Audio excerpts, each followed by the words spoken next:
आइए दोस्तों, स्वागत है फिर से आपका मेरे चैनल मनिक नोबी पे। और मैं हूं आपका दोस्त जय पंचोली। तो फ्रेंड्स, आज हम ये जान लेते हैं कि ये बजट होता क्या है और बजट को समझे कैसे। इसके लिए आप इस वीडियो के अंत तक जरूर बने रहिएगा। तो वित्त मंत्री का बजट भाषण सभी बजट डॉक्यूमेंट में सबसे अहम पार्ट होता है। इन बजट डॉक्यूमेंट्स में क्या होता है और इन्हें कैसे पढ़ते हैं वो भी हम जान लेते हैं आगे इस वीडियो के अंदर। तो दोस्तों, फाइनेंस मिनिस्टर यूनियन बजट को लोकसभा में पेश करते हैं। वैसे दुनिया के सभी देशों में बजट पेश होता है, बट हमारे देश में बजट का दिन बेहद खास होता है, बेहद अहम होता है। लोग बहुत क्यूरियस होते हैं इस दिन लोगों को fiscal deficit, disinvestment, public sector bank, capital gain tax etcetera ये वर्ड सुनने को बहुत मिलते हैं। और हम में से ज़्यादातर लोग इस चीज़ में इंटरेस्टेड रहते हैं कि हमारे यहाँ पे कितना टैक्स बढ़ गया है या हमको कितना टैक्स लगेगा, कौन सा आइटम चीप हुआ है, कौन सा आइटम महंगा हुआ है, ये सब चीज़ें। तो मैं आपको पूरे डॉक्यूमेंट्स और बजट का पूरा प्रोसेस आगे बताता हूँ। तो दोस्तों, मैं आपको क्विकली यहाँ बता देता हूँ कि ओवरऑल बजट सिनेरियो क्या है और टोटल बजट डॉक्यूमेंट्स के अंदर क्या क्या पार्ट होते हैं। तो सबसे पहला और सबसे खास जो चीज़ होता है वो है बजट स्पीच। तो जो फाइनेंस मिनिस्टर है वो एक बजट स्पीच से इस बजट का जो सिनेरियो है इसको स्टार्ट करते हैं। बजट स्पीच के दो पार्ट होते हैं, part A and part B. Part A बताता है कि फाइनेंस मिनिस्टर की एक्सपेक्टेशन क्या है और क्या क्या रिफॉर्म्स करने वाले हैं आने वाले साल के अंदर, जो नेक्स्ट फाइनेंशियल ईयर जिसके लिए बजट आता है। तो इस पार्ट ए के अंदर फाइनेंस मिनिस्टर ये बताते हैं कि हमारी स्कीम्स क्या हैं, हम क्या स्कीम्स लेके आने वाले हैं, फार्मर्स के लिए क्या अच्छा करने वाले हैं, हेल्थ सेक्टर में हम क्या खर्चा करने वाले हैं, एजुकेशन के लिए क्या नया करने वाले हैं, सर्विस सेक्टर के लिए क्या प्रोविजन है, वीमेंस के लिए क्या है, सोशल सिक्योरिटीज़ के लिए क्या है, वगैरह वगैरह, ये सारी चीज़ें हैं।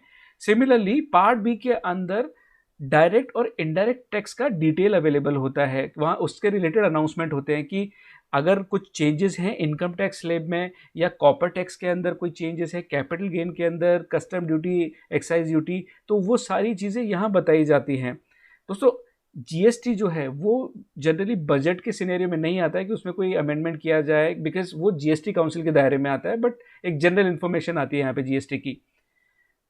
जो पार्ट भी है उसी के अंदर एक अनेक्शर भी साथ में दिया होता है। उस अनेक्शर के अंदर पूरा जो टैक्स अनाउंसमेंट करता है कि क्या रेवेन्यू है और क्या एक्सपेंडिचर है, तो उससे रिलेटेड सारी डिटेल अवेलेबल होती है कि किस स्कीम के अंदर, किस प्रोग्राम में, किस मिनिस्ट्री को कितना कितना बजट अलोकेट हुआ है। और ये 2 साल तक की इंफॉर्मेशन उसके अंदर अवेलेबल होती है कि पिछले 2 साल में कि किस मिनिस्ट्री को किस स्कीम के अंदर कितना कितना पैसा अलोकेट हुआ है और कितना कितना पैसा उस मद के अंदर खर्च हुआ है।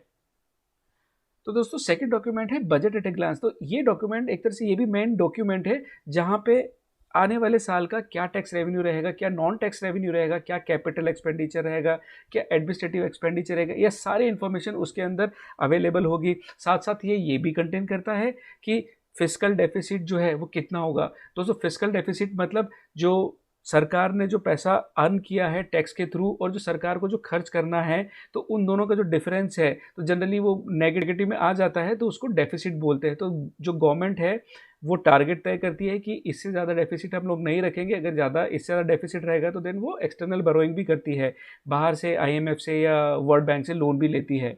और जीडीपी का इन्फॉर्मेशन भी इस बजट एट ए ग्लांस इस डॉक्यूमेंट में अवेलेबल होता है। थर्ड डॉक्यूमेंट है रेवेन्यू एंड एक्सपेंडिचर।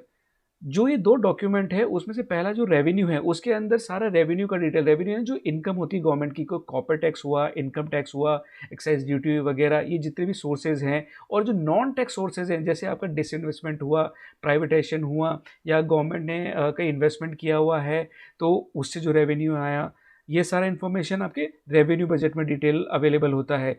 जो आपका एक्सपेंडिचर बजट है, उस एक्सपेंडिचर बजट के अंदर मिनिस्ट्री जो है, फाइनेंस मिनिस्ट्री, वो ये इन्फॉर्मेशन देती है कि बजट का जो एक्सपेंडिचर है उसका टोटल साइज कितना है, कितना पैसा हम किस स्कीम में लगाएंगे, किस मिनिस्ट्री को देंगे। तो फॉर एग्जांपल डिफेंस को कितना पैसा देंगे, आर्मी को कितना पैसा देंगे, मनरेगा में कितना अलॉटमेंट करेंगे पैसे का, पीएम किसान में कितना देंगे, प्राइमरी एजुकेशन में कितना है, उज्ज्वला योजना में कितना पैसा अलोकेट कर रहे हैं। तो ये सारी इन्फॉर्मेशन आपके एक्सपेंडिचर बजट में होती है।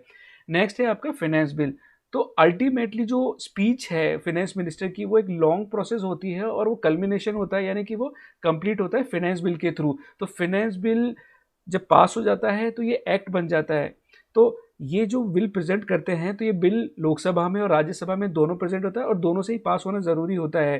तो जब ये प्रेजेंट करते हैं तो फाइनेंस मिनिस्टर लोकसभा में बजट से रिलेटेड जो भी उन्होंने प्रावधान दिए हैं या जो भी उन्होंने प्रपोजल दिया है उससे रिलेटेड जो भी क्वेरीज हैं दूसरे एमपीज़ वगैरह की, तो उसका जवाब देते हैं, वहाँ पे उनको सेटिस्फाई करते हैं।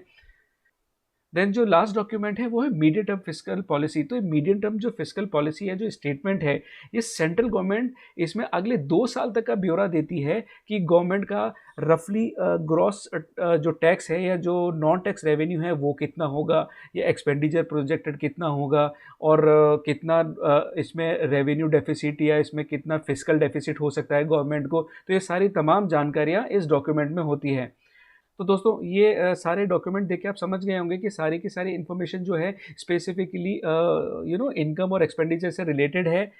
बजट एक सिंपल गवर्नमेंट का एक्सपेंडिचर प्लान है या उसका एक एनुअल प्लान है जो एक फिक्स पीरियड के लिए होता है, जहाँ पे गवर्नमेंट को कितनी आय हुई है और गवर्नमेंट कितना एक्सपेंडिचर या कितना व्यय करना चाहती है, ये वो सारी इन्फॉर्मेशन अवेलेबल होती है। और गवर्नमेंट ने पास में कितना कि गवर्नमेंट ने पास में कितना इनकम अर्न किया और कितना एक्सपेंडिचर किया, ये सारी इन्फॉर्मेशन इसके अंदर अवेलेबल होती है।